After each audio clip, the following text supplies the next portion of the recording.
Morning. आज हम कक्षा 7 में पाठ 12 पादप में जनन के बारे में पढ़ेंगे। तो बच्चों, वंश अथवा प्रजाति को बनाए रखने के लिए पादप और जंतुओं के लिए जनन जो है वो क्या होता है, आवश्यक होता है।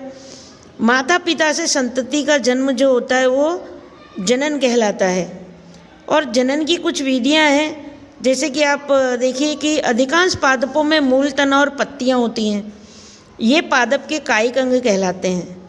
वृद्धि की निश्चित अवधि के बाद में अधिकांश पादप में क्या निकलते हैं, पुष्प निकलते हैं। पुष्प पादप के जनन अंग होते हैं। किसी पुष्प में केवल नर जनन अंग अथवा मादा जनन अंग या फिर दोनों ही जनन अंग हो सकते हैं। पादप अनेक विधियों द्वारा अपनी संतति उत्पन्न करते हैं। इनमें जनन के दो प्रकार होते हैं। एक तो होता है अलैंगिक जनन और दूसरा होता है लैंगिक जनन। अलैंगिक जनन में पादप बिना बीजों के ही नए पादप को उत्पादन करते हैं, जबकि लैंगिक जनन में नए पादप बीजों से प्राप्त होते हैं। अलैंगिक जनन में क्या होता है कि अलैंगिक जनन में नए पादप बीजों अथवा बीजाणुओं के उपयोग के बिना ही उगाए जाते हैं। अब इनमें भी देखिए क्या होता है कि अलैंगिक जनन में सबसे पहले होता है कायिक प्रवर्धन, कि ये एक प्रकार का अलैंगिक जनन है जिसमें पादप के मूल, तने, पत्ती अथवा कली यानी मुकुल जैसे किसी कायिक अंग द्वारा नया पादप प्राप्त किया जाता है। चूँकि जनन पादप के कायिक भागों से होता है, इसलिए इसे हम क्या बोलते हैं, कायिक प्रवर्धन बोलते हैं। अब इसमें क्रियाकलाप बताया गया है बच्चों। आपने कभी कभी देखा होगा कि जो नर्सरी वाले अपने वहाँ पर पौधे वगैरह जो बेचने आते हैं, तो ऐसे पौधे अगर हमको लगाने हो तो हम क्या करें, तो क्या करते हैं कि ये जो आपको यहाँ पर बताया गया है, इसमें ये क्रियाकलाप में ये बताया गया है कि उस पौधे की जो डाली होती है उसको क्या करते हैं, कलम बनाते हैं। शाखा को पेंसिल की नोक जैसा कलम बनाकर उसको मिट्टी में गाड़ते हैं, फिर उसमें खाद पानी देते हैं। उस हिसाब से वो क्या, उसके जैसा ही नया पौधा उग जाता है। तो पुष्प कलिकाओं के अतिरिक्त पत्तियों के कक्ष भी कलिकाएं मतलब मुकुल होती हैं। ये कलिकाएं अंकुरों में विकसित होती हैं और ये क्या कहलाती हैं, कायिक कलिकाएं कायिक कलिकाएं कहलाती हैं। कली में एक छोटा तना होता है जिसे चारों ओर पत्तियां एक दूसरे के ऊपर अध्यारोपित होती हैं। कायिक कलिकाएं भी नए पादप को क्या करती हैं, जन्म दे सकती हैं। यहाँ देखिए आपकी ये आपको देखे होंगे आलू की आँख में अंकुरित, देखिए ये आलू है और इसमें ये देखिए ये सफ़ेद सफ़ेद आपने देखा होगा आलू के ऊपर उग जाता है। यहाँ अदरक को देखिए, यहाँ पर इसकी जो जड़ें निकली हुई हैं, तो इनके माध्यम से भी हम क्या कर सकते हैं कि पौधों को उगा सकते हैं। आलू वगैरह, अदरक हुआ, सूरन हुआ, बराबर शकरकंद हुए, ये सब चीज़ें इनके जड़ों के माध्यम से ही क्या हो जाती हैं, उग जाती हैं। आलू में जो आपको दिखता है ये इसको क्या बोलते हैं, आँख बोलते हैं इसकी, कि एक आँख अवश्य ऐसे आलू को हम मिट्टी में दबा दें तो इससे क्या है, आलू के टुकड़े कर कर के हम ऐसे दबाते जाएं तो क्या होता है, आलू की खेती इस प्रकार से करी जाती है। अदरक तथा हल्दी भी इस तरह से जड़ों जो होती है वो उग जाती है। ब्रायोफिलम यानी कि पत्थर चट्टा में भी पत्ती के किनारे की गर्त में कलिकाएँ होती हैं। बराबर पादप की पत्ती आर्द्र मुद्रा यानी कि नमी वाली मिट्टी पर अगर गिर जाती है तो वो क्या करती है, पादप को भी जन्म दे सकती है। पादप की जड़ों में नए पादपों को जन्म दे सकती है, जैसे शकरकंद हुआ, डहलिया हुआ। यहाँ देखिए आप इसमें ये बायोफिल्म यानी पत्थर चट्टा का जो पत्तियाँ हैं, इसके यहाँ पर आप किनारे पे देखिए ये छोटी छोटी पत्तियाँ लगी हुई हैं। ये क्या करती हैं, जब ये गिर जाती हैं तो क्या होता है इसमें कि अगर किसी नमी वाली जगह पर या मिट्टी में ये गिर जाए तो वहाँ मतलब उसके जैसा ही पौधा ये मतलब उग जाता है। कैक्टस जैसे पादप के वे भाग जो मुख्य पादप से अलग होते हैं वो पादप को जन्म देते हैं। प्रत्येक विलग्न भाग में पादप के रूप में वृद्धि कर सकता है। कायिक प्रवर्धन द्वारा पादप कम समय में उगाए जा सकते हैं। इसका फ़ायदा देखिए ये होता है कि कायिक प्रवर्धन में कैसा होता है, कम समय में पादप उग जाता है, मतलब पौधे उग जाते हैं। लेकिन बीजों से उगाए जाने वाले जो पादप होते हैं उनको उगाने में समय लगता है, क्योंकि हम पहले बीज देंगे, बीज अंकुरित होगा, फिर उसके बाद में छोटा छोटा उसका पत्तियाँ निकलेंगी, डाली निकलेंगी, उसके बाद में वो उगता है। लेकिन कायिक में कैसा होता है कि ऑलरेडी कलम करके हम लगा देते हैं, तो ये पौधे जो होते हैं वो जल्दी उग जाते हैं। और कायिक प्रवर्धन में कैसा होता है कि नए पादप उसी की डाल में से बने हुए होते हैं, इसलिए वो उसकी क्या होते हैं, यथार्थ लिपि होते हैं, मतलब उसके जैसे ही दिखते हैं। मुकुलन, अब दूसरी पद्धति के बारे में पढ़ रहे हैं कि मुकुलन में कैसा होता है कि ईस्ट, हमने ईस्ट के बारे में पढ़ा होगा, जो सूक्ष्मदर्शी द्वारा ही देखा जा सकता है। इनके लिए यदि पर्याप्त पोषण उपलब्ध हो तो ईस्ट कुछ घंटों में ही वृद्धि कर लेता है। यहाँ पर आपको एक क्रियाकलाप दिया हुआ है, यहाँ पर आपको क्रियाकलाप दिया हुआ है, वहाँ पर आप क्या करेंगे कि एक चुटकी भर ईस्ट ले लेते हैं और 1 चम्मच शक्कर डाल के कुछ पानी में उसका घोल मतलब मिला के रख देते हैं। उसको गर्म भाग में, कमरे के गर्म भाग में हम रख देंगे। थोड़ी देर बाद हम वहाँ पर देखेंगे कि वो क्या बहुत ज़्यादा फूलता है। आपने बेकरीज के आइटम देखी होगी, बेकरी में जो बिस्कुट वगैरह बनते हैं, केक वगैरह बनते हैं जल्दी फुलाने के लिए, उसमें क्या होता है, ईस्ट मिलाया जाता है, जो कुछ ही समय में उसको क्या फुला देता है। ये जो पिज़्ज़ा वगैरह आप खाते हैं, तो पिज़्ज़ा वगैरह की जो रोटी बनती है ना, उसमें यही होता है, आटे में, मैदे में शक्कर, नमक, आटा मिला के और ईस्ट मिला के रख देते हैं। थोड़ी देर में आप देखोगे कि गोला जो होता है वो डबल तिबल स्वरूप हासिल कर लेता है, फिर उसी से उसकी रोटी बनाई जाती है। तो उसको आप शक्कर, ईस्ट और पानी के घोल का आप गर्म में, कमरे के गर्म तापमान में रखेंगे। कुछ घंटे बाद आप देखेंगे कि उसमें आपको बहुत सारे मतलब ईस्ट के जो हैं वो दिखाई देंगे। ईस्ट जो है वो क्या करता है, मुकुलन द्वारा जनन प्राप्त करता है। यहाँ पर देखिए आकृति दी है आपको, ये ईस्ट कोशिका है। यहाँ पर देखिए ये विकसित होकर ऐसा मुकुलन जैसा निकलता है, फिर एक नया मुकुलन बनता है और वहाँ से फिर ये देखिए अलग हो जाता है। तो इस तरह से धीमे धीमे इसकी श्रृंखला क्या बनती जाती है और ये बहुत जल्दी, बहुत झड़प से जल्दी से ये क्या करते हैं, अलग अलग कोशिकाओं में ये विकसित हो जाते हैं। ईस्ट कोशिका से बाहर निकलने वाला छोटे बल्ब जैसा प्रवर्ध मुकुल या कली कहलाता है।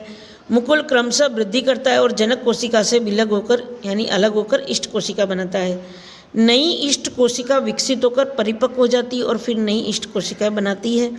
कभी कभी नवीन मुकुल से नए मुकुल विकसित हो जाते हैं, जिससे एक मुकुल श्रृंखला बन जाती है और यही क्रिया निरंतर चलती रहती है। तो कुछ ही समय में बहुत सारी संख्याओं में ईस्ट की कोशिकाएं क्या हो जाती हैं, बन जाती हैं।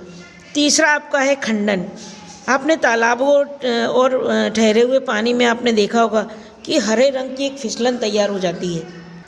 यहाँ हरे रंग की जो फिसलन तैयार होती है, तो वो जो आपने देखा होगा तालाब में से हरे हरे रंग का ऊपर थोड़ा कुछ तैरता सा आपको दिखाई देता है, तो वो जो तैरता दिखाई होता है ना, वो ये होता है, इसको हम क्या बोलते हैं, शैवाल बोलते हैं। शैवाल जो होता है वो क्या होता है, खंडन के रूप में अलग अलग होता है। यहाँ देखिए ये एक इसका भाग है, इसके 2 भाग हुए। अब आगे जाके क्या होगा, ये 2 भाग के और 2 भाग हो जाएंगे, फिर उसके 2, इस तरह से क्या होता है, खंडन होकर ये बढ़ता जाता है। कि ये शैवाल है, जब जल और पोषक तत्व उपलब्ध होते हैं इनको, तो शैवाल वृद्धि करते हैं और तेज़ी से खंडन द्वारा गुणन करते हैं। शैवाल 2 या अधिक खंडों में विखंडित हो जाते हैं। ये खंड अथवा टुकड़े नए जीवों में वृद्धि कर जाते हैं। यही क्रिया निरंतर चलती रहती है और कुछ ही समय में शैवाल एक बड़े क्षेत्र में क्या होते हैं, फैल जाते हैं। आगे हम देखेंगे बीजाणु निर्माण कि अध्याय 1 में हमने देखा था कि डबल रोटी में वायु में उपस्थित बीजाणुओं में क्या होती, कवक उग जाती है। आपने देखा होगा ये ब्रेड वगैरह जो आप लाते हैं, इसको अगर आप 2-4 दिन पड़े रहने दें प्लास्टिक की थैली में, उसमें क्या होगा, आप एक सफ़ेद सा या हरा सा आप उसमें दिखाई देगा धब्बा सा। वो धब्बा जो होता है वो क्या होता है, कवक होती है या तो फफूंद कहलाती है। डबल रोटी पे रुई के जाल में बीजाणुओं को हम देखेंगे। बीजाणु क्या होते हैं, निर्मुक्त होते हैं। ये देखिए ये कवक का चित्र आपको दे रखा है। कवक में जो बीजाणु होते हैं वो कैसे होते हैं, इस ढंग से होते हैं। ये कवक का जाल होता है, ये बीजाणु धानी होती है और ये इस ढंग से क्या होते हैं, फफूंद से क्या होते हैं, उग जाते हैं। ये वायु में तैरते रहते हैं, इसलिए ये कैसे होते हैं, हल्के होते हैं। इनकी ये लंबी दूर तक क्या होते हैं, जा सकते हैं। बीजाणु अलैंगिक जनन करते हैं। प्रत्येक बीजाणु उच्च ताप और कम नमी वाली प्रतिकूल स्थितियों में क्या करते हैं, आर्द्रता जैसी यानी नमी वाली प्रतिकूल परिस्थितियों में ये क्या करते हैं, को झेलने के लिए कठोर सुरक्षात्मक आवरण ढका होता है, इसलिए लंबे समय तक जीवित रह सकते हैं। अनुकूल परिस्थितियों में बीजाणु अंकुरित हो जाते हैं और नए जीव में विकसित हो जाते हैं। मांस और फर्न जैसे पादप में भी जनन बीजाणुओं द्वारा ही क्या होता है। अब हम कुछ लैंगिक जनन के बारे में पढ़ेंगे। यहाँ पर लैंगिक जनन में क्या है, देखिए पुष्प की संरचना के बारे में हम पहले पढ़ चुके हैं। पुष्प पादप के जनन के अंग होते हैं। पुंकेसर नर जनन अंग होता है और स्त्री केसर जो होता है वो क्या होता है, मादा जनन अंग होता है। सरसों, गुड़हल और पिटूनिया जैसा कोई हम पुष्प लेंगे, यहाँ क्रियाकलाप कर रहे हैं हम, सरसों, गुड़हल और पिटूनिया जैसा एक मतलब पौधा ले रहे हैं। पुंकेसर और स्त्री केसर के विभिन्न अंगों का हम क्या करेंगे, अध्ययन करेंगे। ऐसे पुष्प जिनमें या तो केवल पुंकेसर या स्त्री केसर उपलब्ध होते हैं वो कैसे होते हैं, एक लिंगी पुष्प होते हैं। और जिन पुष्पों में पुंकेसर स्त्री केसर दोनों साथ में होते हैं वो कैसे कहलाते हैं, द्विलिंगी पुष्प कहलाते हैं। मक्का, पपीता, लकड़ी या खीरे के पौधे जैसे ये क्या कहलाते हैं, एक लिंगी पुष्प कहलाते हैं। और जबकि सरसों, गुलाब और पिटूनिया के पौधे जो होते हैं वो क्या कहलाते हैं, द्विलिंगी पुष्प कहलाते हैं। यहाँ देखिए ये पुंकेसर की आकृति दी है, इसके अंदर आपको देखिए ये क्या है, आपका परागकोश है और इसको हम क्या बोलते हैं, पूतंतु बोलते हैं। यहाँ स्त्री केसर के भाग को देखिए, ऊपर का जो गद्दी जैसा भाग है ये क्या कहलाता है, वर्तिकाग्र कहलाता है, ऊपर का भाग है। और ये जो फूली हुई जो रचना है ये क्या कहलाती है, वर्तिका कहलाती है। और इसमें ये देखेंगे अपने ये क्या होते हैं, इनके अंडाशय होते हैं और ये क्या बन जाते हैं, आगे जाके बीजांड होता है या इसका। पिटूनिया के पौधे लगभग द्विलिंगी पुष्प, नर और मादा एकलिंगी पुष्प दोनों एक ही पादप पर उपस्थित हो सकते हैं अथवा तो भिन्न पादपों पर पाए जाते हैं। परागकोश में पराग कण होते हैं जो नर युग्मकों को बनाते हैं और स्त्री केसर में वर्तिकाग्र, वर्तिका और अंडाशय होते हैं। अंडाशय में एक या अधिक बीजांड होते हैं। मादा युग्मक और अंड का निर्माण बीजांड में होता है और लैंगिक जनन में नर और मादा युग्मकों के युग्मन से युग्मनज बनता है। परागकण के बारे में यहाँ आपको बताया गया, देखिए कि परागकणों में दृढ़ सुरक्षात्मक आवरण होता है जो उन्हें सूखने से बचाता है। क्योंकि परागकण कैसे होते हैं, हल्के होते हैं। ये वायु अथवा जल द्वारा बहाकर ले जाए जा सकते हैं। पुष्पों पर बैठने वाले कीटों के शरीर पर परागकण चिपक जाते हैं और कीट उसी प्रकार की किसी अन्य पुष्प पर बैठते हैं जो पुष्प के वर्तिकाग्र पर कुछ परागण गिर जाते हैं। परागकणों का परागकश से पुष्प के वर्तिकाग्र पर स्थानांतरण जो होता है वो क्या कहलाता है, परागण कहलाता है। यदि परागकण उसी पुष्प के वर्तिकाग्र पर गिरते हैं तो वो क्या कहलाते हैं, स्वर परागण कहलाते हैं। यहाँ पर देखिए स्व परागण देखिए, यहाँ पर ये जो है ये यहाँ पर इसी पर ही गिर रहा है, यहाँ से इधर पे ही आ रहा है, ठीक है।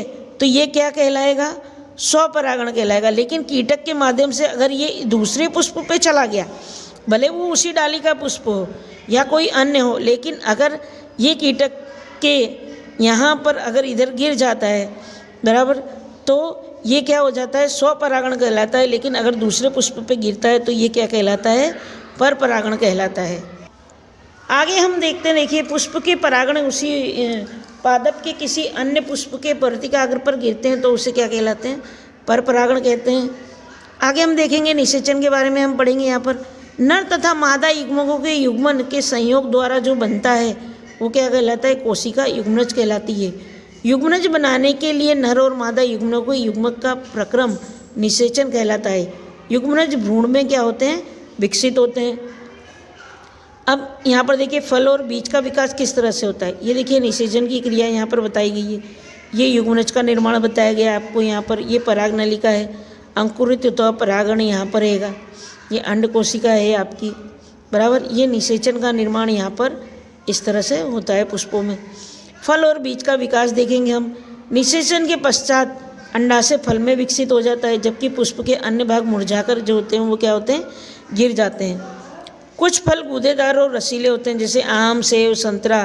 कुछ फल जो होते हैं वो कैसे होते हैं, कठोर होते हैं जैसे बादाम और अखरोट इत्यादि। बीज प्रकीर्ण में आप देखेंगे कि प्रकृति में एक ही प्रकार के पादप विभिन्न स्थानों पर उगे हुए पाए जाते हैं। ऐसा बीजों में विभिन्न स्थानों के पर प्रकीर्णन के द्वारा के कारण होता है। कभी कभी किसी वन अथवा खेत पर फिर उद्यान में चहलकदमी करने पर आपको ऐसा लगता है कि जो वस्त्रों पर जो फलों के बीज जो होते हैं वो क्या होते हैं, आपके चिपक जाते हैं। अब यहाँ पर हमको ये बताया है कि मान लीजिए एक ही साथ एक ही जगह पर पादप मतलब बहुत सारे पादप उग जाएं तो क्या होगा, तो ये होगा कि पादप को विकसित होने के लिए क्या है कि सही एक मतलब विकास के लिए उसको थोड़ी जगह चाहिए, स्पेस चाहिए, उसको थोड़ा बराबर पानी के लिए, खनिज लवण के लिए, इन सब के लिए उसको क्या चाहिए, लाभ नहीं मिल पाएगा। और जब इस तरह से एक साथ अगर उसको धूप नहीं मिल पाएगी, उसको जल नहीं मिल पाएगा, उसको खनिज लवण नहीं मिल पाएगा, और जब इस तरह से एक साथ अगर पादप जो होते हैं वो उग जाएं अगर, तो क्या होगा, वो पादप सही से उग पाएंगे नहीं और वहाँ पर जो पादप जो हैं वो खराब हो जाएंगे, मतलब मुरझा जाएंगे, खराब हो जाएंगे। आपने देखा होगा कि फसल उगाते समय एक निश्चित दूरी रखी जाती है उनके बीच में।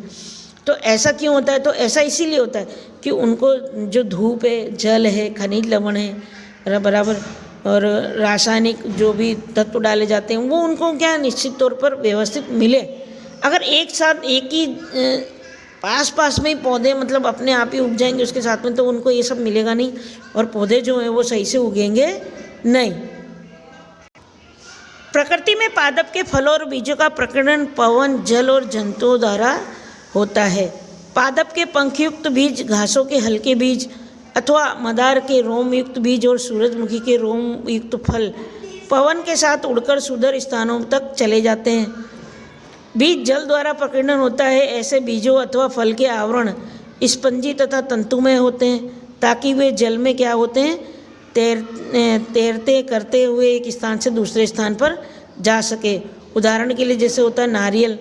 कुछ बीज जंतुओं द्वारा प्रकीर्णन होते हैं, विशेष रूप से कंटकी, कांटेदार बीज जिनके हुक जैसी संरचनाएं होती हैं, जिसमें बीज जंतुओं के शरीर से क्या होते हैं, चिपक जाते हैं और दूरस्थ स्थानों तक चले जाते हैं। उनके उदाहरण यूरेना और जेनेथियम है। और कुछ पौधों के फल जो होते हैं वो झटके के साथ क्या होते हैं, फट जाते हैं, जिससे उनके अंदर स्थित बीज प्रकीर्णन हो जाते हैं। बीज जनक पादप से दूर जाकर गिरते हैं। एरंड और बाल्सम के पादप में ऐसा ही होता है। आइए अब अंत में हम देखते हैं कि इस लेसन में हमने क्या सीखा। तो इस लेसन में हमने ये सीखा बच्चों कि सभी जीव अपनी किस्म को बनाए रखने के लिए जनन या गुणन करते हैं। पादप में जनन दो प्रकार से होता है, अलैंगिक और लैंगिक। अलैंगिक जनन की कुछ विधियां खंडन, मुकुलन, बीजाणु निर्माण और कायिक प्रवर्धन करती हैं। लैंगिक जनन में नर और मादा युग्मकों का युग्मन होता है। कायिक प्रवर्धन में पत्तियां, तना, मूल जैसे कायिक भागों से नए पादप उगाए जाते हैं। पुष्प पादप का जनन अंग है। एक लिंगी पुष्प या तो नर अथवा मादा जनन अंग होते हैं। द्विलिंगी पुष्प में नर और मादा जनन अंग दोनों ही होते हैं। नर युग्मक पराग कणों के अंदर और मादा युग्मक बीजांड में पाए जाते हैं। किसी पुष्प के पराग कोश में उसी पुष्प अथवा किसी अन्य पुष्प के वर्तिकाग्र एक पराग कणों के स्थानांतरण का प्रक्रम परागण कहलाता है। परागण दो प्रकार का होता है, एक तो स्वपरागण, दूसरा परपरागण। स्वपरागण में परागकण परागकोश में उसी पुष्प के वर्तिकाग्र पर स्थानांतरित होते हैं। परपरागण में परागकण एक पुष्प के परागकोश से उसी प्रकार के दूसरे पुष्प के वर्तिकाग्र पर स्थानांतरित होते हैं। परागण पवन, जल और कीटों के द्वारा हो सकता है। नर और मादा युग्मकों का युग्मन निषेचन कहलाता है। निषेचन अंड युग्मनज कहलाता है और युग्मनज का विकास भ्रूण में होता है। आई होप ये लेसन आपको समझ में आया होगा। Okay, thank you so much.